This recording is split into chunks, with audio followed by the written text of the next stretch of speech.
দাঁড়িয়ে রয়েছি সমরদের বাড়িতে।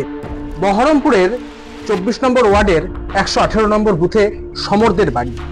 সমরদে মারা গিয়েছেন 2018 সালে, তবে এখনো পর্যন্ত তার ভোটার কার্ডে নাম রয়েছে।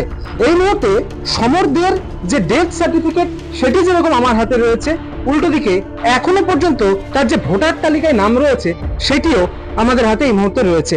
23/9 তার কিন্তু মৃত্যু হয়েছে, কিন্তু এখনো পর্যন্ত যে ভোটার তালিকা, সেই ভোটার তালিকাতে জলজল করছে সমরদের নাম। এটা তো সমরদে। হ্যাঁ হ্যাঁ হ্যাঁ এইটা তো সমরদের ডেথ সার্টিফিকেট। হ্যাঁ হ্যাঁ হ্যাঁ আপনারা জানিয়েছিলেন কোথাও নাম কাটানোর জন্য?